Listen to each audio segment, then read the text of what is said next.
Fora da política não há salvação. Um canal e podcast para discutir política. Produzido por mim, o cientista político Cláudio Couto.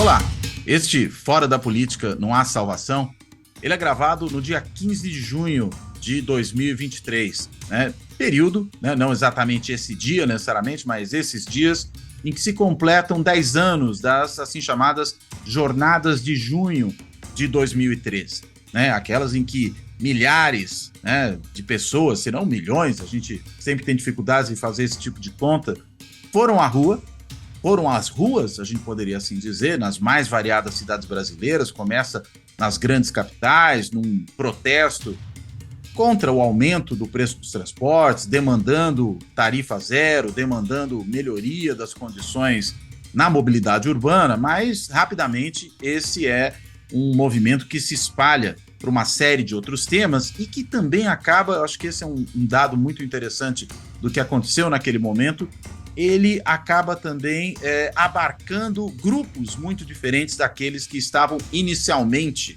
no movimento. Eu gosto de vez em quando falo disso, de fazer uma brincadeira, um trocadilho, dizendo que o MPL pariu o MBL, e acho que isso talvez resuma um pouco o que eu estou pensando aqui quando eu estou falando que se abriu demais, Começa com o movimento por transporte liderado por jovens ligados a setores da esquerda e, de repente, você tem ali entrando na sequência do que foram aquelas jornadas iniciadas em junho, mas que não pararam em junho de 2013, a entrada de outros grupos, inclusive desse que a gente poderia chamar aí de uma nova direita com os seus diversos subgrupos. Enfim, o que a gente pode entender do significado daquelas jornadas? Por que elas aconteceram naquele momento? O que elas deixaram para o período que veio depois? Como é que elas ajudam a entender todo esse processo de mudança e de crise política, inclusive, que o Brasil enfrentou no período subsequente? Enfim, para tentar entender esse problema, eu tenho aqui hoje um convidado super especial, que é o professor Breno Bringel. O Breno, ele é sociólogo, é professor do IESP da UERJ, o Instituto de Estudos Sociais e Políticos da Universidade Estadual do Rio de Janeiro, e ele vem estudando, não só junho de 2013, o que ele já faz há 10 anos, desde que esse movimento eclodiu lá nas ruas das grandes cidades brasileiras, mas ele estuda já há bastante tempo movimentos sociais, o ativismo, inclusive depois ele pode até detalhar um pouco para a gente, tem um projeto especificamente voltado a entender esse fenômeno, das jornadas de junho, daquilo que se lhe seguiu, que veio desenvolvendo junto com várias outras entidades, várias outras universidades ao longo desse último período. Enfim, não vou aqui me alongar demais, eu vou primeiro agradecer ao Bruno por ter topado fazer essa conversa, vou dar a ele as boas-vindas e começo com uma pergunta mais aberta, uma pergunta mais geral. Breno, você podia explicar para a gente o que efetivamente junho de 2013 significa numa pegada mais geral? Por favor. Uhum.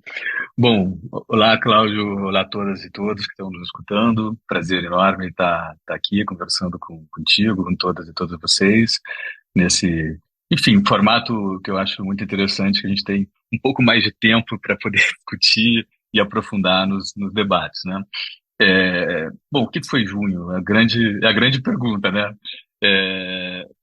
Para começar, eu acho que poderia dizer que junho foi um acontecimento heterogêneo, diverso, que marcou uma conjuntura crítica no Brasil e supôs o início de um ciclo de protestos de alta intensidade que desafiou um ciclo político mais amplo que havia reinado no Brasil nas últimas décadas, nas décadas prévias, que foi o ciclo político da Nova República.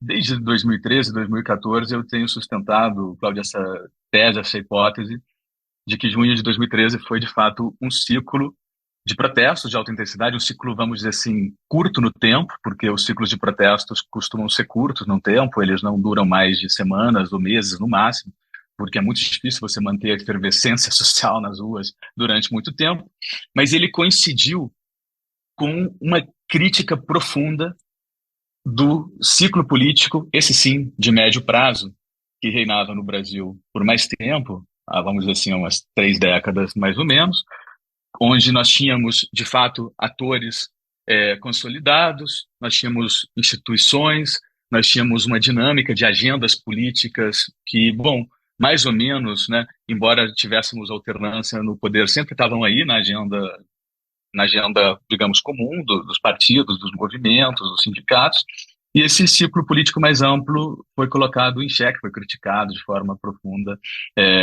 em 2013, né? Então, nós temos uma coincidência curiosa nesse sentido entre um ciclo de protestos que põe em xeque esse ciclo político e produz o que eu tenho chamado, também desde 2013, de uma abertura societária.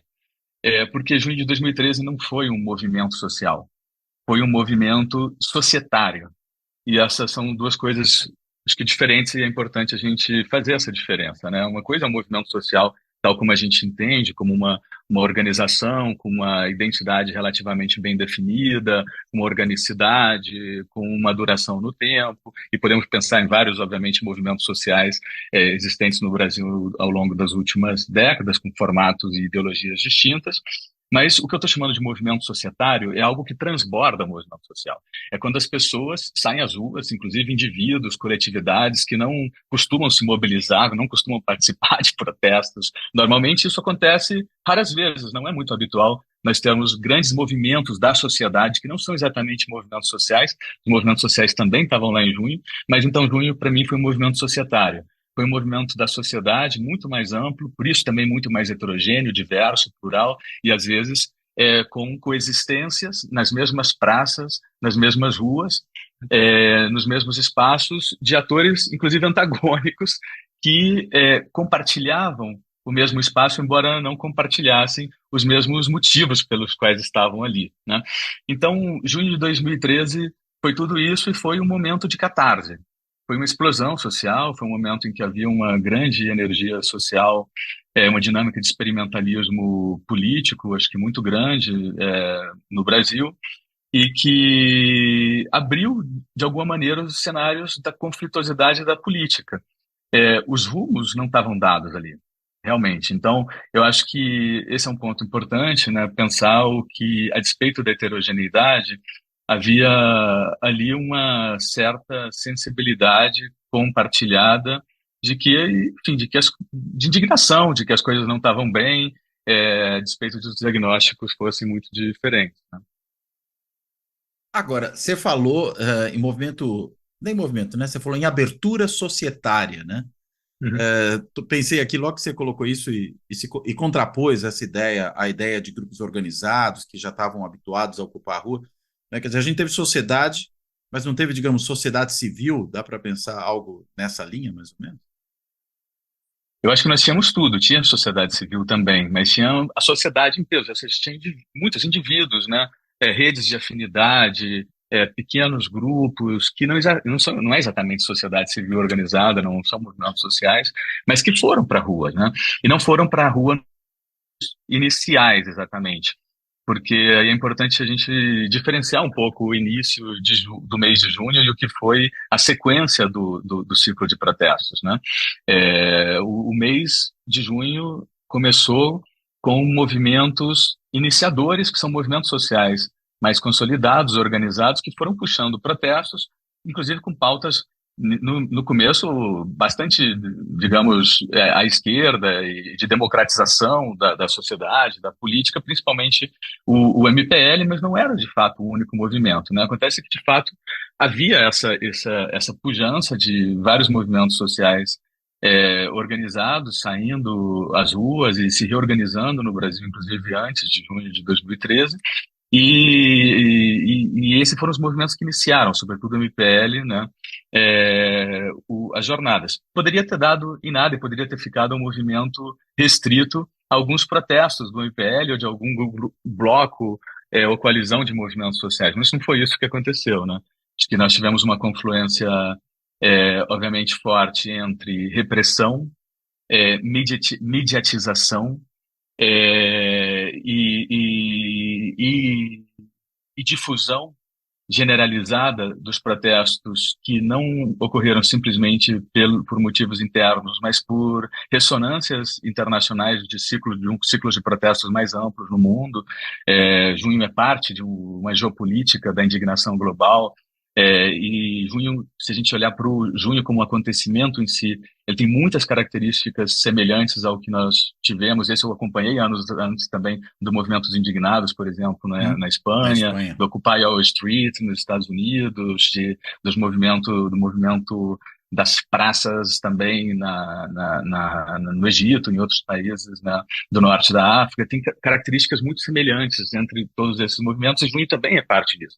Mas se não fosse essa triangulação, digamos assim, entre repressão, que gera mais indignação e gera mais mobilização, uma grande mediatização, não só a mediatização dos meios de comunicação e da grande mídia social, mas de uma nova dinâmica de mediatização dos protestos, que está relacionada também à própria capacidade dos manifestantes cobrirem as mobilizações e viralizarem pelas redes sociais, com narrativas distintas e podendo usar as redes digitais, as mídias digitais, como não se podia antes dessa magnitude, né? Também convocando, também chamando mais pessoas, mas também visibilizando no começo, uma realidade que os meios de comunicação hegemônicos, a mídia hegemônica não estava, de fato, olhando para isso, até que entrou, né?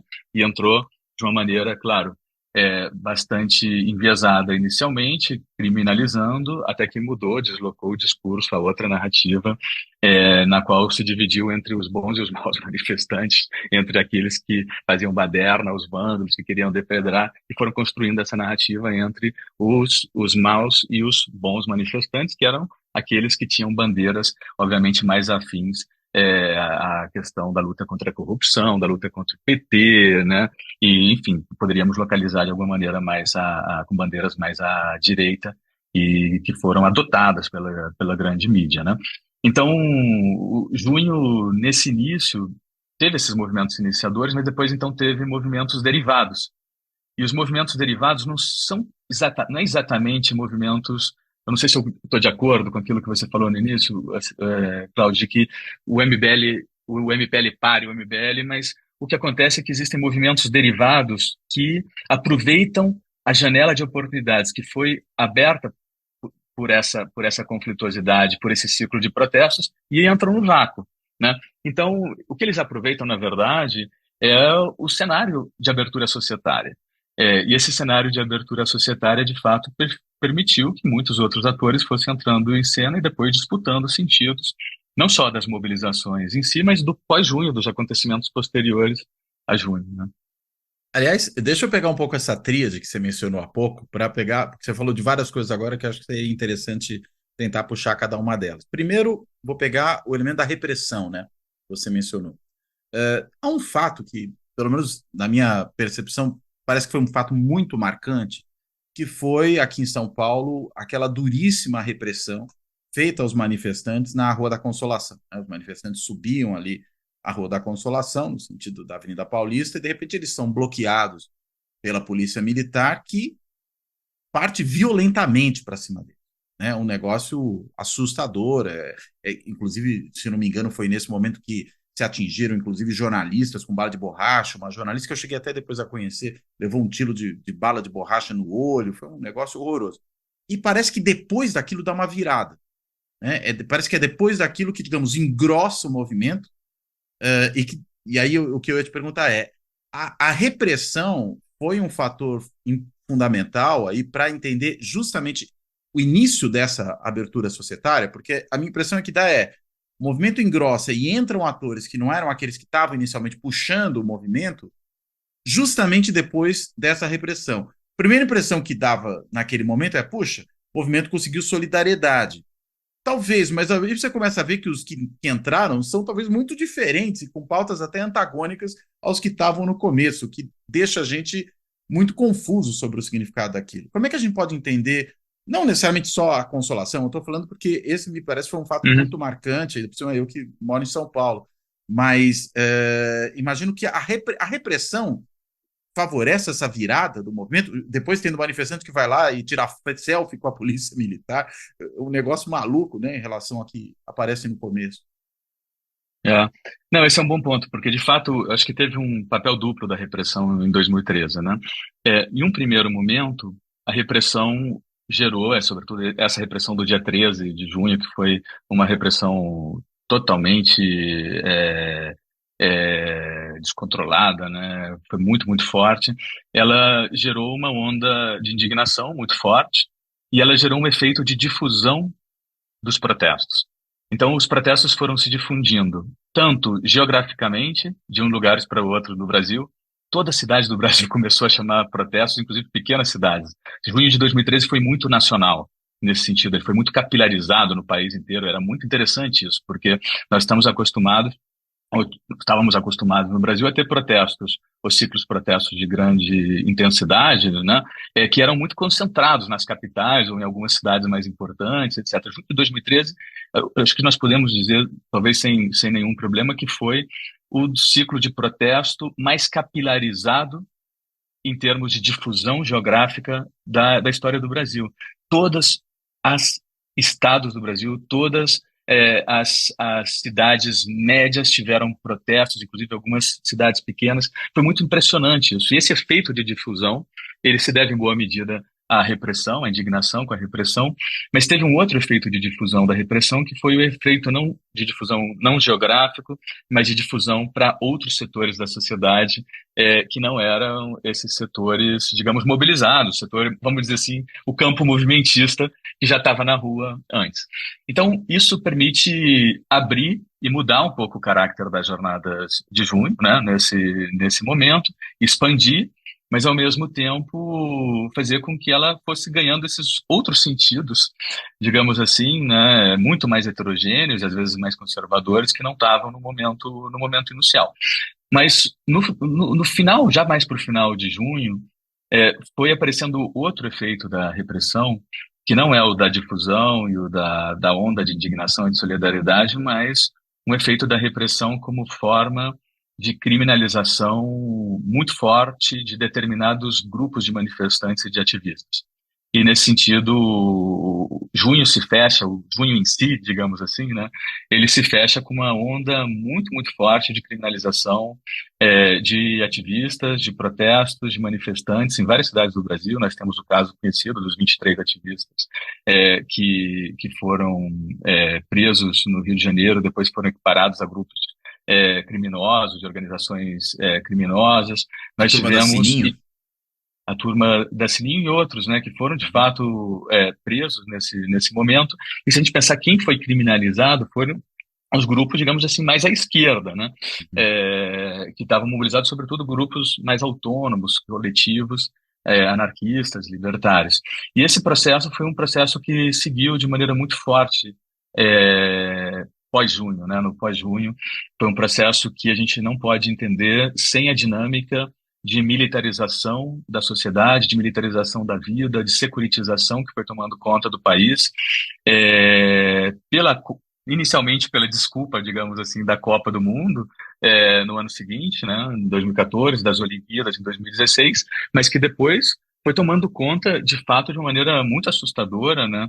A gente pensar quando o Rio, por exemplo, é declarado estado de alerta, de exceção, e as tropas nacionais chegam no Rio de Janeiro, e como se começa a haver digamos, uma dinâmica de equiparação de muitos movimentos sociais a grupos criminosos, enfim, um processo que destruiu literalmente a vida de muitos ativistas, em termos jurídicos, legais, também psicológicos, né?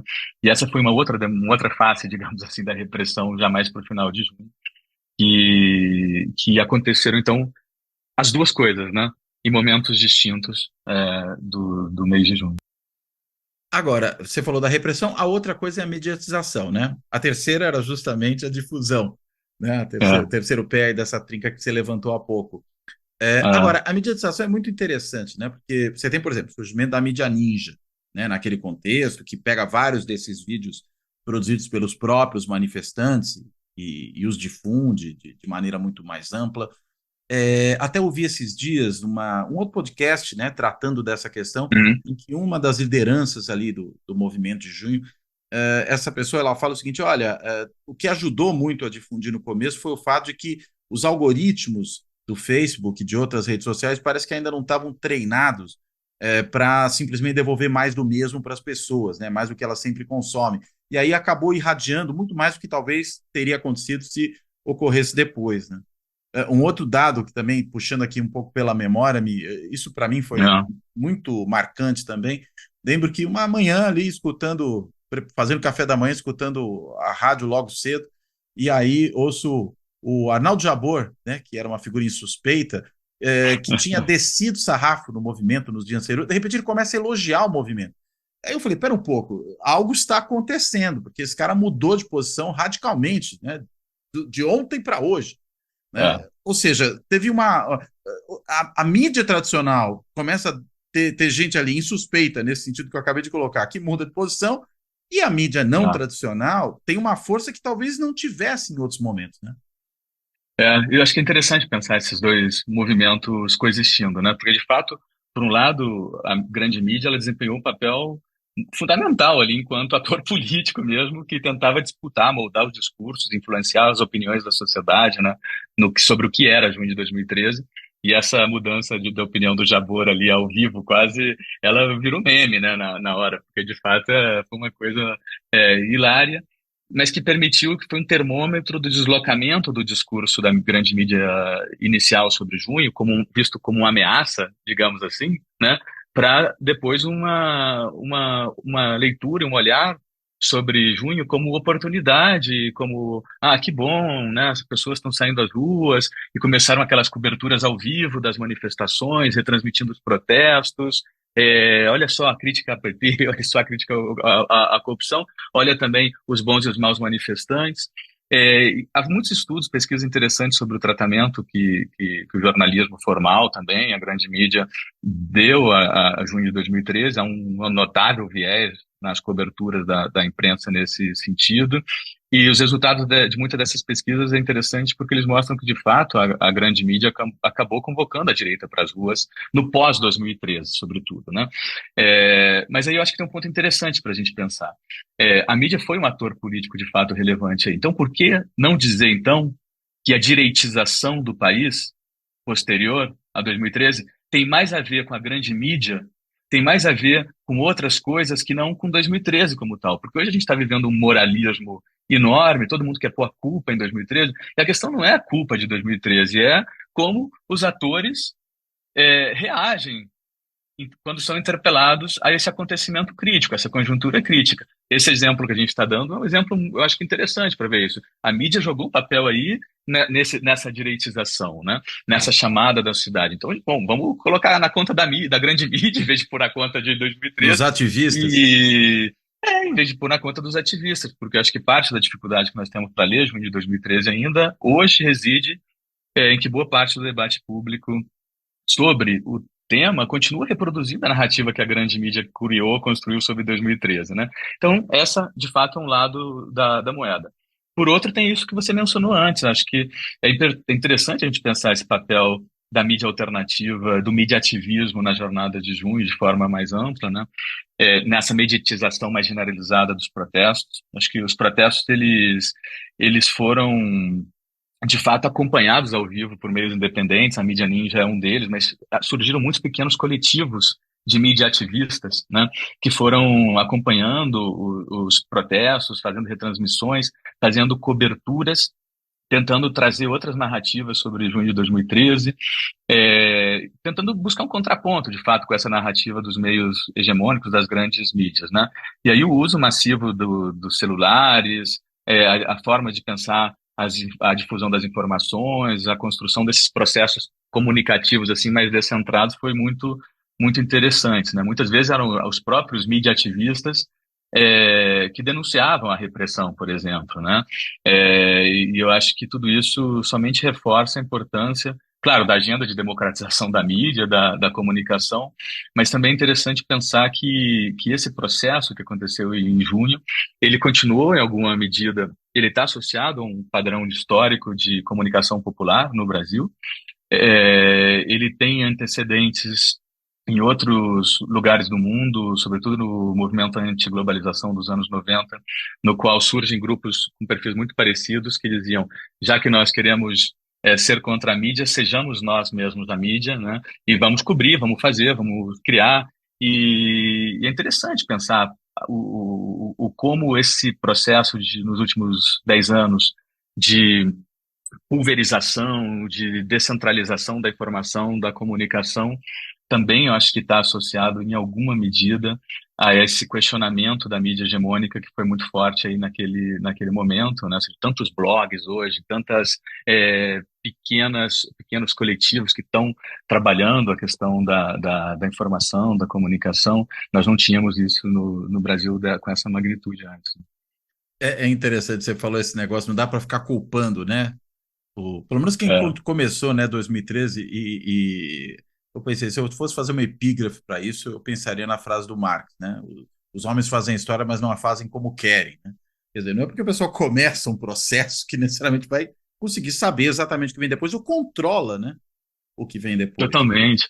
A gente está vivendo hoje, Claudio, uma série de releituras dos 10 anos, a partir da efeméride dos 10 anos de 2013, de releituras sobre junho, que, no fundo, são disputas políticas muito fortes, né?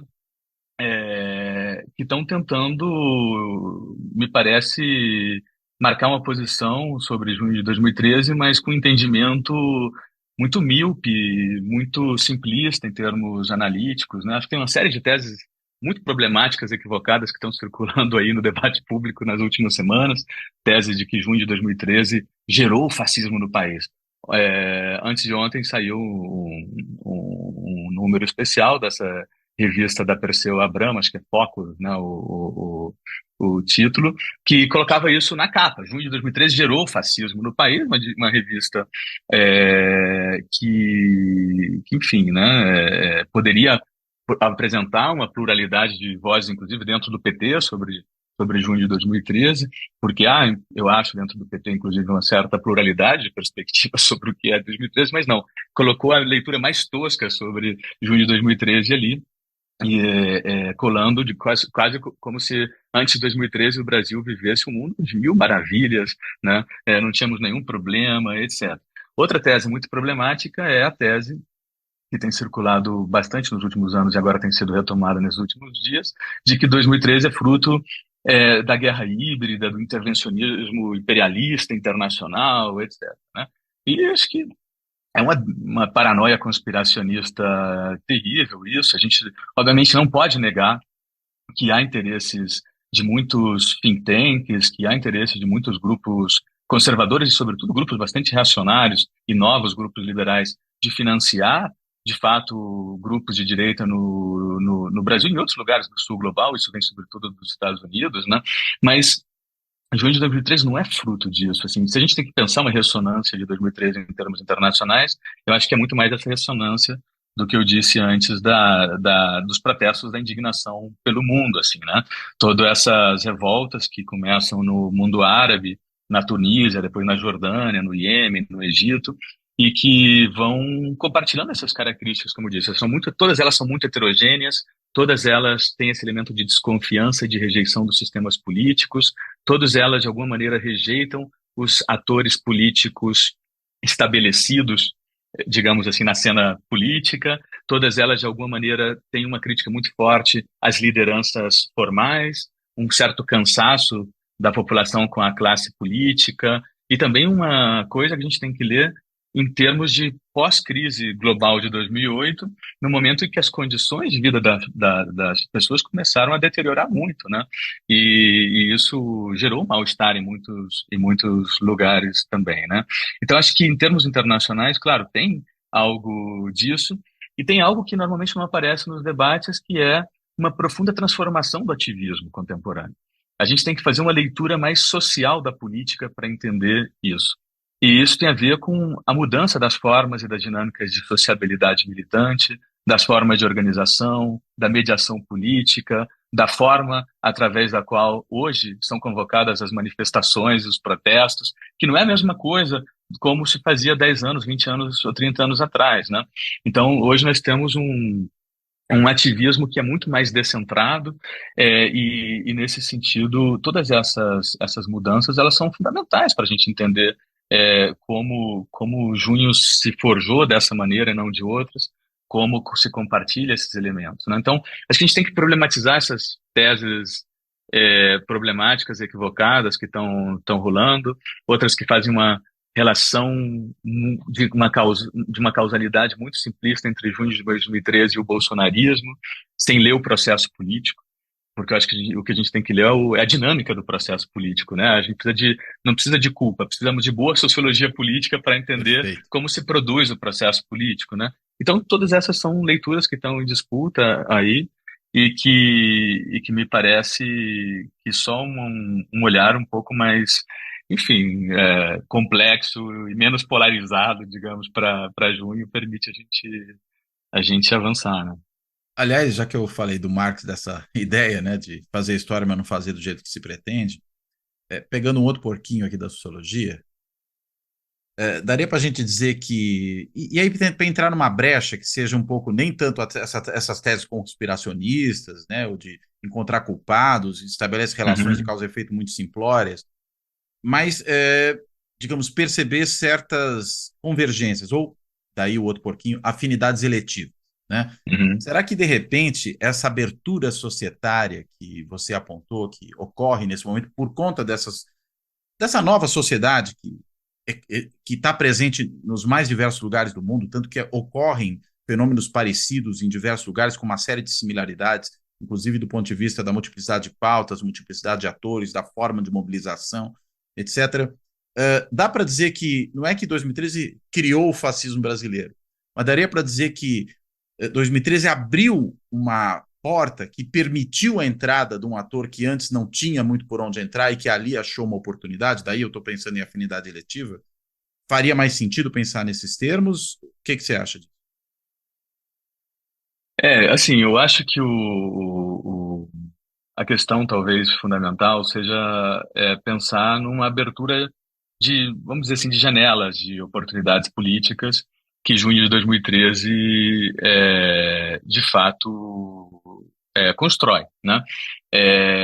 Ali, eu acho que todos os atores que estavam em cena foram interpelados, e por isso que eu acho que junho é tão relevante até hoje, porque ninguém passou desapercebido ali. Todo mundo teve que se reposicionar ou dizer algo, assim. Claro que os mais afetados foram quem? O Partido dos Trabalhadores, porque estava no governo, e a centro-direita, digamos assim, mais convencional, mais clássica, o Centrão, o PSDB, o PMDB, ou seja, os atores políticos que haviam dominado a nova República.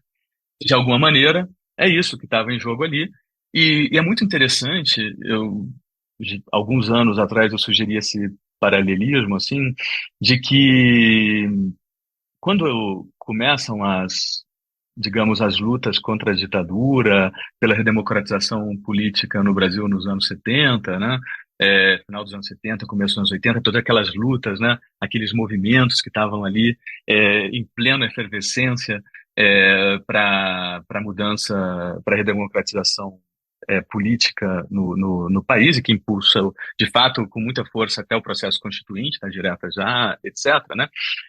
Todos aqueles atores que entraram em jogo ali, se a gente pensar os ditos novos movimentos sociais ali, dito novo sindicalismo, partidos novos que emergiram ali, a gente está falando o quê? Do PT, do MST, da CUT, daquele campo popular democrático que emerge de fato com força naquele momento no Brasil, e eles se veem como os novos atores. Esse discurso da novidade, eles se viam como os novos, diziam tudo que estava antes, aquela coisa do populismo, do velho sindicalismo, tudo era o velho, a gente tinha que acabar com aquele negócio, não é? Isso era um discurso que se construía a partir desses atores nos anos 70, nos anos 80. Tanto que, Hoje, até desculpa, o termo que se usava para tudo era novo, novo sindicalismo, era novos novo, por isso que movimentos eu estou usando a sociais, ideia de né? novo. E Por isso que ainda eu estou veio a usando nova república, né? exato, por isso que eu estou usando essa ideia de novo. Então era o novo contra o velho. Agora, se a gente quiser fazer um paralelismo em 2013, os novos atores que estavam emergindo em 2013 estavam dizendo: vocês que eram os novos 30, 40 anos atrás, envelheceram. São os velhos agora. Então, dentro dessa interpelação tão forte que se fez por isso que eu faço o paralelismo entre o ciclo de protestos de junho e o ciclo político da nova república, esses atores envelheceram, foram fortemente interpelados e eles foram escanteados, foram colocados, digamos, contra a parede e eles tiveram que reagir, reagiram de maneiras diversas. Em geral, reagiram muito à defensiva, e o Partido dos Trabalhadores foi entrando numa deriva, me parece que mais pragmática e mais conservadora. Tudo isso foi empurrando, digamos, esses atores a uma lógica mais defensiva no sentido político, né? De não criar novas agendas, mas de ir reagindo às agendas que iam surgindo. E nesse sentido, a janela, como os movimentos mais críticos de junho foram reprimidos, de fato, foram criminalizados, aquilo que era os movimentos que traziam agendas que renovavam, que reoxigenavam as políticas no âmbito nacional. Então, claro, digamos, essa direita mais radical, ela entrou ali com a chave, né, de interpretação e com força política e econômica, obviamente, e começou a crescer muito nesse sentido, né? Então, acho que teve um pouco esse efeito de uma leitura de uma janela de oportunidades políticas favorável por parte da direita mais radical, e de fato foram construindo isso, né? Foram sedimentando esse junho, porque eu acho que tem uma primeira temporalidade de junho, que é a catarse, o junho como catarse, depois tem uma segunda temporalidade, que é, digamos, a decantação, vamos dizer assim, pós-junho, né? A gente já não tem essa coexistência tão heterogênea nas ruas, já começamos a ver, bom, um pós-junho no qual, inicialmente, não há muita direita na rua, a verdade é essa, o pós-junho, em geral, 2014, fundamentalmente, ele está mais marcado por manifestações de esquerda do que por manifestações de direita. Isso é Isso, interessante, desculpa, a isso gente até a lembrar. eleição, até a Copa do Mundo, mais ou menos? Ou não vai ter Até a Copa, Copa, esse tipo até de a coisa? Copa, porque são movimentos que estão pensando a moradia, estão pensando a educação, estão pensando. Assim, a gente teve muitas ocupações das câmaras municipais em diferentes lugares. A gente teve as greves de professores, a gente teve um fortalecimento de muitos movimentos sociais, LGBTQI+, movimentos estudantis, movimentos negros, feministas, movimentos de bairros, que, de fato, ali no pós-2013 imediato, bom, continuavam, né? Digamos, com uma agenda de democratização da política, de democratização da sociedade, mas com um trabalho que não era nacional, não era de incidência na política nacional, era um trabalho mais territorial, um trabalho mais local. E nós tivemos frutos, inclusive, institucionais interessantes. Por exemplo, se a gente pensar em iniciativas como mais locais também, no caso de Belo Horizonte, o pós-junho de 2013 foi marcado por iniciativas muito interessantes, como a criação do Muitas, da Gabinetona, toda essa ideia dos mandatos e mandatas coletivas que hoje foram se espraiando pelo Brasil, é uma novidade pós-junho de 2013 isso, né? Então, tem esse momento e tem, claro, depois uma força muito grande da polarização eleitoral de 2014. Essa eleição foi muito importante, porque, na verdade, as eleições de 2014 aí entram, né, de cheio na coisa antipetista, anticorrupção, etc., e começam, a partir daí, tentar reeleger Junho de uma maneira um pouco mais conservadora, né? E aí é só aí que vem, de fato, vem para a rua, que surge depois do MBL, etc., né? E ainda tem uma disputa, porque 2015 e 2016 também tivemos as ocupações dos secundaristas, mas aí, bom, claro, já era uma direita nas ruas muito mais organizada, convocando suas manifestações, etc., e manifestações na rua que não era desses movimentos mais autônomos, desses movimentos que demandavam uma radicalização da democracia, mas manifestações mais defensivas, reativas do campo petista, né, que já eram em defesa da presidenta Dilma ou coisas assim.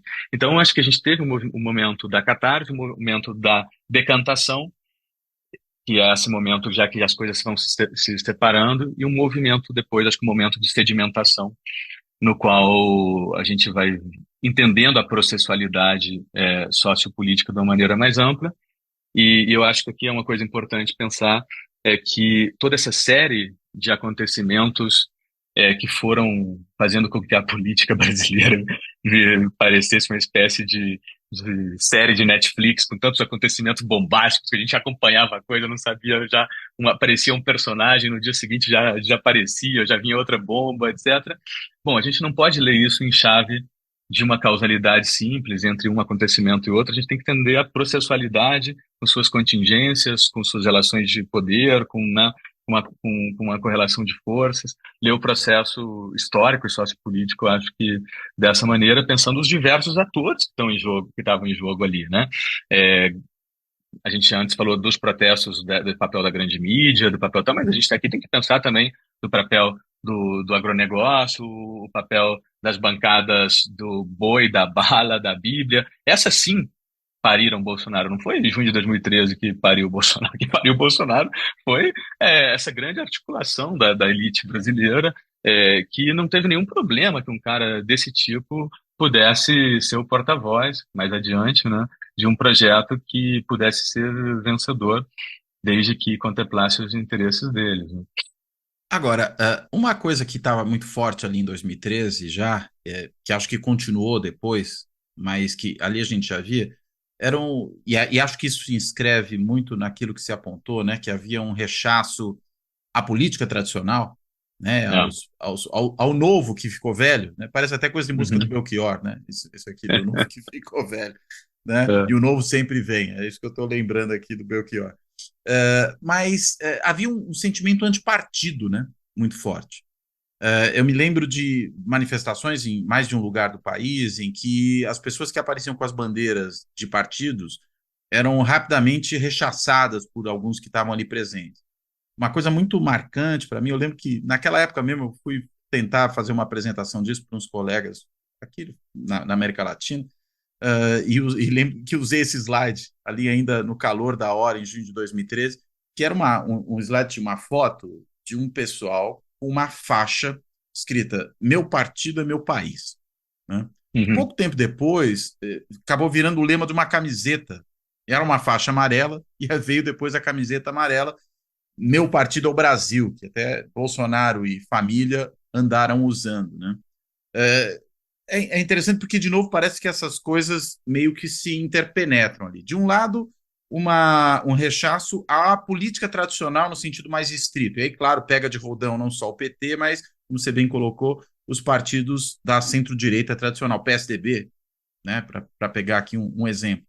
Mas Uhum. parece que junto com isso vem um sentimento antipartidário mais generalizado, né? Ao ponto de que até o pessoal do PSOL começa a ser atacado também ao levar lá a bandeira do partido, né? Uhum. Como é que se enxerga nesse processo esse fenômeno específico, né? Esse rechaço aos partidos políticos, já que eles são a forma mais fundamental, né, de funcionamento de uma democracia eleitoral, de uma Uhum. democracia pluripartidária e tal. Uhum. Eu acho que de fato tinha uma aversão, uma crítica muito forte aos partidos políticos que era parte de uma leitura, acho que mais geral, né, de uma aversão aos atores políticos estabelecidos e às formas políticas, não só forma partido, mas a gente pensa inclusive a forma movimento social tradicional, a forma sindicato, ou seja, a forma de agregação das coletividades, enquanto formas políticas de agregação das coletividades, né? Então, acho que esse é outro elemento interessante, porque não é específico de junho, ele é um outro elemento que aparece nesses outros protestos da indignação pelo mundo inteiro. Tanto é que, e se a gente pensar em outros lugares do mundo onde uma das saídas pós ciclo de protestos foi, bom, já que a gente tem uma crítica tão grande aos partidos e não queremos os partidos que estão aí, ou essa forma de pensar os partidos, partido descolado da sociedade, partidos muito hierárquicos, partidos que, pela sua estrutura, inclusive os partidos de esquerda, que, enfim, podem ter sido partidos de massa, ou podem ter sido partidos com outro projeto político, são muito parecidos na sua dinâmica de um pragmatismo político, de um jogo político, etc. Bom, criemos novos partidos. Isso é interessante porque na última década a gente teve um certo experimentalismo político pelo mundo de criação, de tentativa de criação de novas formas de partido. Talvez não tenham funcionado também, provavelmente não tenham funcionado. Mas a gente pensar o caso da Espanha. O pós-15M, de alguma maneira, permitiu o surgimento do Podemos, mas também de uma série de pequenos partidos, podemos dizer, e instrumentos políticos mais locais que fizeram o diagnóstico seguinte: bom, se uma das grandes críticas aos partidos que o 15M estava fazendo na Espanha era que os partidos têm Era esse 15M por causa da data, 15 de maio? da data, da 15 de maio, que o 15M criticava era, bom, os partidos são estruturas tão grandes, tão burocráticas, tão engessadas, porque são gigantes, então estão desconectados da população. Então começaram a criar partidos locais, partidos para disputar as eleições municipais, uma espécie de volta. Você lembra porque você estudou o PP nos anos 90? 80. Essa 80, né? Essa ideia do partido, da atuação municipal, local dos partidos Uhum. políticos como algo central, não o nacional. Então, começaram, isso aí pipocou no mundo inteiro, pipocou em muitos lugares, de maneira muito interessante. O Podemos era a expressão nacional e tínhamos vários partidos políticos. Bom, com o quê? Com os grupos de bairro, com os comitês, com forma de organização territorial, com tentativas de construção de uma certa capilaridade da vida política para além da estrutura partidária. E tudo isso, bom, se tentou fazer, por exemplo, nesse caso. A gente pode pensar desdobramentos distintos no Chile, na Colômbia, tiveram, vamos dizer assim, suas próprias jornadas um pouco depois das nossas. O Chile no final de 19, Colômbia com seus dois grandes paros nacionais. E por que que o Petro chegou ao governo?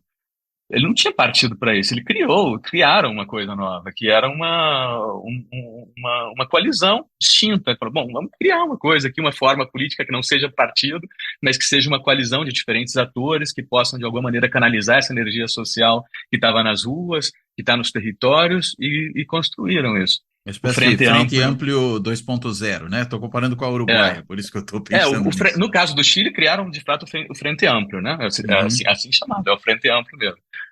No caso Da da Colômbia. Colômbia, foi uma coalizão mais ampla, que de alguma maneira a gente pode pensar que também foi o que aconteceu na Grécia com o Syriza, com a tentativa do Syriza. Enfim, então surgiram coisas. No Brasil não surgiu um debate sobre forma partido, de fato, ou sobre uma tentativa de repensar isso nesses termos, né? E me parece que o que isso mostra é algo muito importante, porque junho de 2013, para mim, também um dos grandes sintomas de junho de 2013 é o problema da mediação entre o social e o político, entre a sociedade e a política. E como os partidos, como entes, atores que fazem esse elo, né, de fato, não estavam respondendo bem, não estão respondendo bem, né? Então, aparecem essas oportunidades, promessas populistas de, bom, já vamos fazer diretamente com as massas, vamos construir outra forma de comunicação, não precisamos do partido tradicional, né? O grande líder vai resolver com seus filhos, não sei o quê.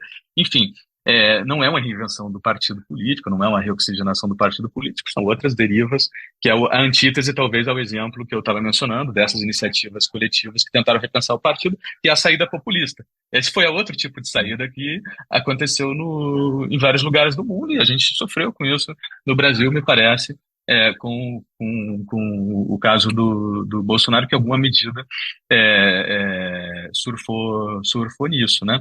Mas eu acho que esse elemento da discussão, para mim, não está resolvido ainda, que é o elemento do distanciamento e do problema da mediação entre o social e o político. Assim. Como a gente reconecta a sociedade e a política, o político e o social e o político, né? Porque os partidos, por exemplo, perderam, me parece, o protagonismo em algo fundamental que tinham antes, que é a formação, de fato, militante, a sociabilidade militante, política. Nas pesquisas que nós fizemos sobre junho de 2013 e pós-junho de 2013, pensando o porquê as pessoas passavam a participar não só dos protestos, mas de movimentos sociais, né, e como faziam isso, as pessoas não entravam na militância, os jovens ativistas no Brasil na última década não entram, em a maioria dos casos, na militância pelo partido político. Eles entram na militância por redes de afinidade, por grupos de amigos, por pequenos coletivos, pela família. Mas aquelas instâncias mais clássicas de mediação, partido, sindicato, foram perdendo muito nesse contexto de mudanças também muito fortes da nossa sociedade, né? Mais individualização, de mais digitalização, de uma dinâmica de certa aceleração do tempo que nós estamos vivendo de maneira brutal nos últimos anos. Então, todos esses elementos Eu acho que são importantes, repensar um pouco o que significa identidade hoje, identidade militante, por exemplo, é algo fundamental, né? Ou seja, a identidade de um militante no partido, hoje ela é posta em xeque muitas vezes quando, por exemplo, nas nossas pesquisas, a gente é, tem acompanhado, né, diferentes trajetórias de ativistas, de militantes, e o que acontece é uma tendência a uma espécie de identidade multirreferencial, de plurimilitância, que pode até militar no partido, mas isso não é o prioritário. O prioritário é uma causa, é transitar. Então, mudou também a própria dimensão subjetiva do que é um militante, do que é a forma de militar hoje, né? Então, todos esses, eu acho que são elementos que junho de 2013, de alguma maneira, coloca para cima para a gente pensar, e eu acho que a gente não explorou suficientemente bem, no sentido acadêmico, talvez um pouco, mas no sentido estritamente político, da disputa política, eu acho que pouco, assim, porque os últimos 10 anos no Brasil, mais que repensar essas possibilidades da política no sentido transformador, o que boa parte dos partidos foram fazendo foram se fechar em si mesmo e tentar sobreviver à luta diária da vida política, né? É interessante, na época, você que está no IESP deve talvez lembrar muito melhor do que eu queria que você colocasse um pouco na perspectiva dessa Uhum, tua análise toda e das avaliações que você está também apontando como problemáticas, né? Como talvez equivocado sobre 2013. Eu me lembro de uma uhum. avaliação muito dura feita pelo Vanderlei Guilherme dos Santos naquele momento, né? Ali no calor da hora, falando, ó, isso aí vai dar ruim. Você se lembra um pouco dessa leitura do Vanderlei? No que Claro, eu ele estava lembro, enxergando eu não, tão problemático? Que o Vanderlei é não sempre bom só, trazer de volta para a conversa, né? claro, não só lembro, como eu lembro perfeitamente de um debate que nós dois participamos no, no teatro. Qual é o nome? Teatro Grande, ali no Leblon, Uhum. fugiu o nome agora. Estava lotado, 400 pessoas, final de junho, todo mundo querendo ouvir, saber coisas Entender, sobre né? junho, entender aquilo lá. E tinha sido um debate organizado pelo Saturnino Braga, e no Teatro Casa Grande. E estávamos lá, o Vanderlei e eu, com posições diametralmente opostas, ele olhando para essa dimensão já, ele apontando um pouco para essa tese do junho mas como um germe que estava potenciando a direita, a elitização, e eu estava tentando olhar para junho de 2013 a partir dessa chave da explosão social, de uma heterogeneidade, de algo que abria o cenário no Brasil e que, de fato, não tá, para mim, não, assim, continuo pensando isso, não estava dado os rumos de nada ali naquele momento, assim, né?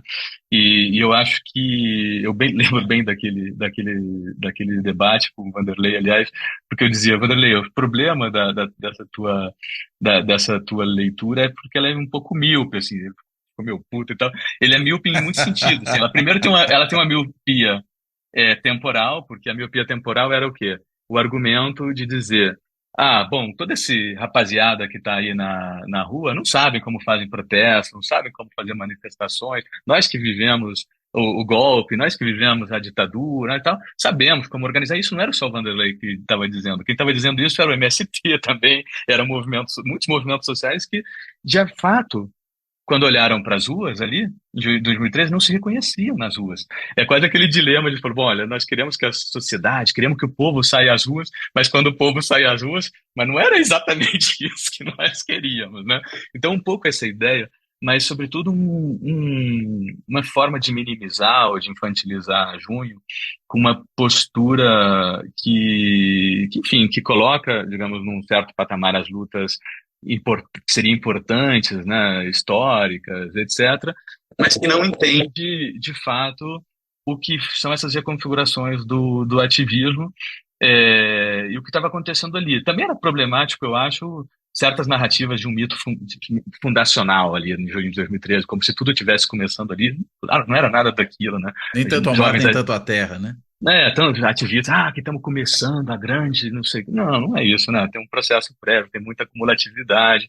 Mas aí eu acho que faltava o quê? O que faltou ali e esse era um ponto que depois a gente chegou a um acordo nesse debate com o Vanderlei, olha, falta aqui um debate intergeracional, falta um debate sobre como pensar as diferenças entre culturas militantes distintas, como pensar a memória histórica das lutas sociais, e como a gente pensa um outro tipo eu acho que de miopia, que estava muito posta ali na leitura dele, eu acho, e do debate hoje, que é uma miopia mais da política e do visível, que limita a política somente à sua dimensão institucional, somente digamos, ao embate institucional, e aquilo que a gente vê, aquilo que está nas ruas. E junho de 2013 não foram só protestos nas ruas. Junho de 2013, para mim, foi também um termômetro da sociedade que, de alguma maneira, está associada a uma série de reconfigurações mais subterrâneas da sociedade brasileira, para bem e para mal. Isso é importante, assim, para bem porque eu acho que tem uma certa reconfiguração de subjetividade, de redes submersas, que, enfim, que de alguma maneira estavam, de fato, pensando outras formas de democratização da vida política, mas também para mal porque essas mesmas redes submersas, essas mesmas subjetividades também estavam há anos atrás, antes de 2013, se reconfigurando pela religião, por elementos culturais, por trabalhos de fato militantes também nos territórios, né, de grupos conservadores, e todo esse deslocamento mais subterrâneo, eu acho que nós não fomos capazes de ver e de acompanhar de maneira satisfatória, e acabamos olhando para junho de 2013 só na superfície do iceberg, quando, na verdade, junho de 2013 era um sintoma, um termômetro de mal-estar, mas também de um deslocamento de subjetividade da população brasileira, que estavam ali em alguma medida, né?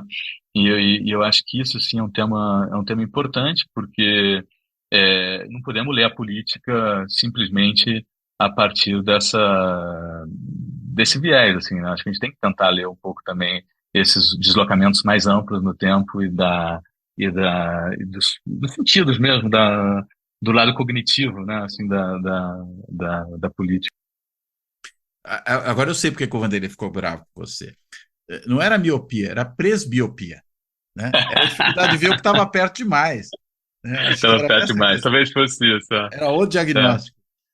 Agora, Mas enfim, é uma brincadeira, porque esse debate foi um não, eu debate sei. bem no calor, assim, do tal, e depois eu escrevi um artigo sobre isso, que o Christian publicou naquela revista que ele edita lá da Inteligência. Inteligência, um artigo que saiu ainda em 2013, no qual eu colocava todos esses argumentos lá, mas, claro, enfim, era um debate no calor ali, e depois eu acho que ele próprio, embora manteve um pouco essa posição, trouxe leituras mais nuançadas sobre o processo posterior mesmo, né? Hum. Agora, será que esse ciclo de 2013 ele se encerrou? Né? Uma leitura, enfim, que eu me arriscaria a fazer. Será que daria para dizer que talvez ele tenha se encerrado em janeiro de 2023? E aí eu estou pensando, vamos dizer, no que talvez possa ter sido um canto de cisne de forças que não emergiram em 2013, mas aproveitaram a brecha, né, ou a janela Uhum. aberta, como você bem colocou, e que deram talvez seu canto de cisne ali na intentona do 8 de janeiro, ou você tem uma outra leitura? Ainda estamos em aberto nesse processo. Eu acho que a gente ainda está num momento meio um pouco de transição, se a gente pensar um ciclo político mais amplo, né? Porque, de fato, toda essa crise da nova república, que começa, cara, a se instalar de maneira muito, muito forte desde então, ela o que faz é, tudo bem, aparecem ou emergem esses atores mais reacionários, na direita mais radical, né, que não estavam ali, de fato, não tinha esse protagonismo na força, no período prévio, tenta destruir, de fato, boa parte das conquistas e dos consensos, que de alguma maneira nós tínhamos no Brasil, que eram importantes, em termos, consensos mínimos, que eram compartilhados ali entre centro-direita, centro-esquerda, agenda enfim, agenda de direitos, uma agenda de governabilidade, de respeito da separação de poderes, uma agenda de alguma maneira também de combate à fome como um horizonte que eu acho que foi forte na nova república. Isso, independente do tom político, da tonalidade política nos anos 90, 2000, obviamente havia diferenças, mas haviam certos consensos, assim, linhas vermelhas que, bom, que não se ultrapassavam. Isso foi ultrapassado, né? Acontece que, ao mesmo tempo, os atores, digamos, que foram protagonistas da Nova República continuam aí, não morreram. Envelheceram, mudaram, se transmutaram. Então, acho que a gente está entrando num outro momento que é difícil ainda de decifrar por isso, né? Porque é uma espécie, eu acho que ainda de consequência desse momento, talvez, se a gente fizer uma leitura mais pessimista, talvez de uma certa agonia da Nova República, é, mas não uma reconstituição daquilo, mas também não a emergência de algo totalmente novo, porque não se abriu algo totalmente novo com tendência hegemônica, não temos isso, né? Então acho que a gente ainda está nesse momento um pouco de transição, de resistências, de tentativa de alguma maneira de repensar, e seria importante aproveitar o debate sobre de 2013 para isso. Em vez de da gente ficar na defensiva, em vez da gente ficar numa lógica de colocar culpa, em vez da gente ficar numa lógica de pensar o que poderíamos ter feito, eu acho que é cada vez mais importante a gente jogar digamos, nosso olhar político para a criatividade, para a imaginação política, para a gente poder pensar agendas de médio e longo prazo, para poder reimaginar futuros, para a gente poder aproveitar que saímos, é verdade, desse cenário, enfim, de genocídio, ecocídio, de barbárie total dos últimos 4 anos. Ainda estamos num cenário muito turbulento, muito instável, mas que a gente deveria tomar a dianteira, digamos assim, da proatividade das agendas políticas e da imaginação política, mesmo sendo difícil, né? Eu acho que a gente está parte dessa dificuldade, é, claro, tem a ver com o que a gente está. Acho que a gente está vivendo um momento ainda de incerteza, de transição de ciclo, porque o que nós temos é um cenário talvez de um governo Lula sem lulismo e de um bolsonarismo sem Bolsonaro. Então a gente tem o Lula e tem o governo PT, mas é um governo um Lula que não consegue e nem vai conseguir reeditar o lulismo, entendido por aquela forma, né, de consenso, de governo que existia, tal como o André Singer definiu lá atrás. Isso eu acho que não está posto, porque não há condições de possibilidade de reeditar os pactos do lulismo. E Bolsonaro, como figura individual, não, acho que já não vai ter uma preponderância tão forte, mas o bolsonarismo está aí. E temos toda essa agenda no Congresso, toda essa agenda que ainda é uma agenda de criminalização do movimento. A gente está com a CPI do MST agora, né?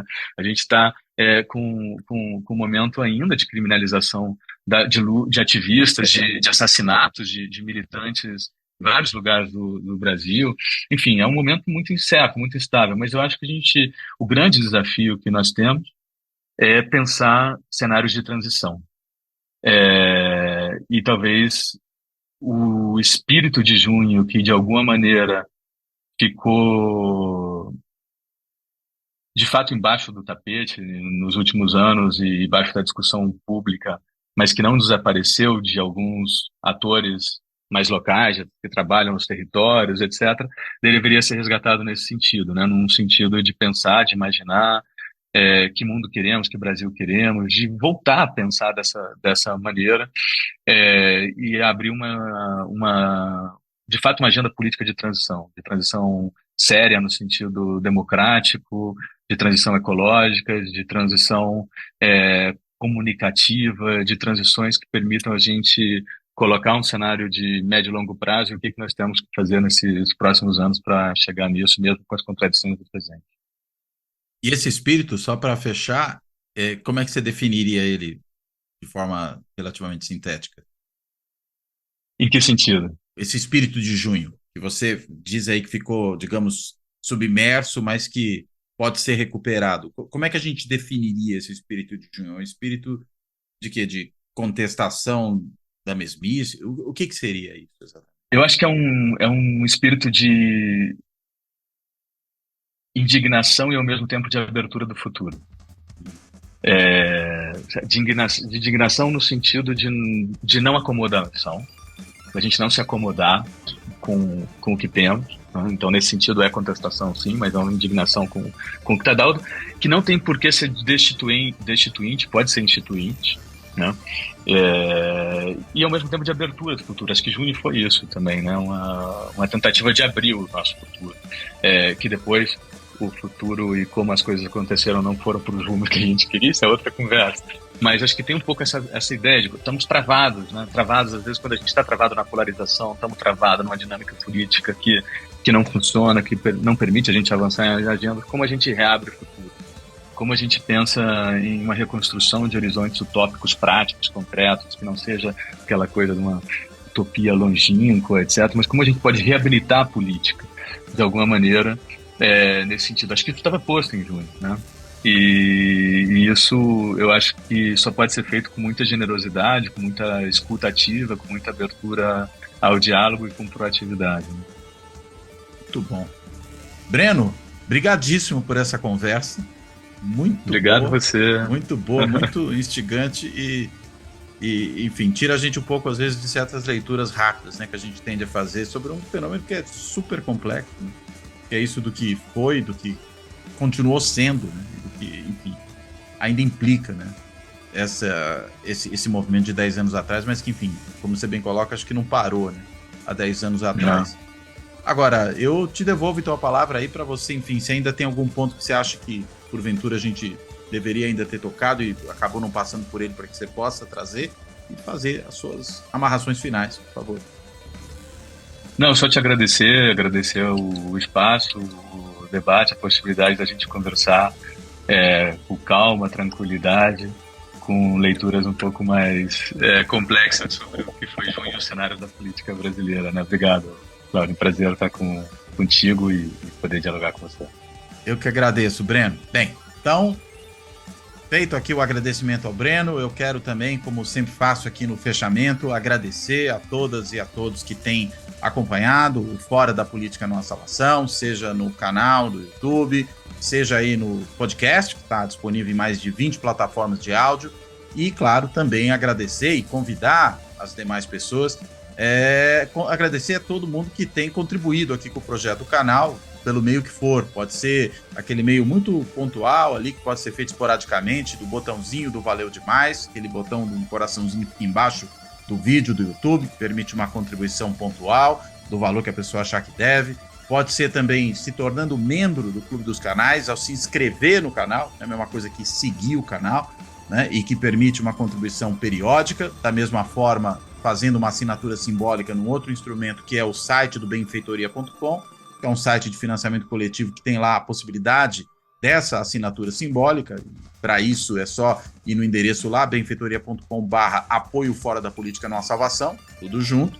Ou ainda até para quem tem feito também dessa maneira, a quem agradeço muitíssimo, fazer um Pix para o canal, e a chave Pix do Fora da Política Não Há Salvação é contato@fora da política não há salvação.info, que é também, claro, o e-mail de contato, contato@fora da política não há salvação.info. Bem, então, feito aqui o meu comercial, eu agradeço ao Breno, agradeço a todo mundo e me despeço.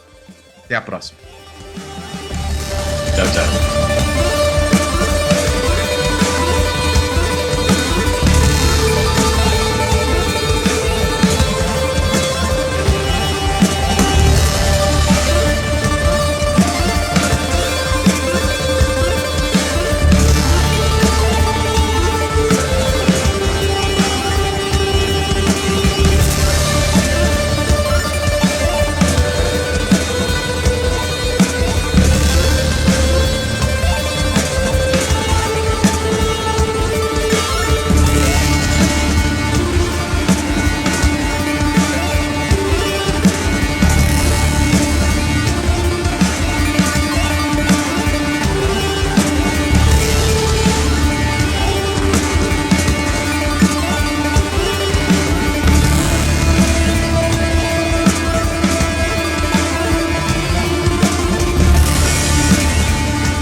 Fora da política não há salvação.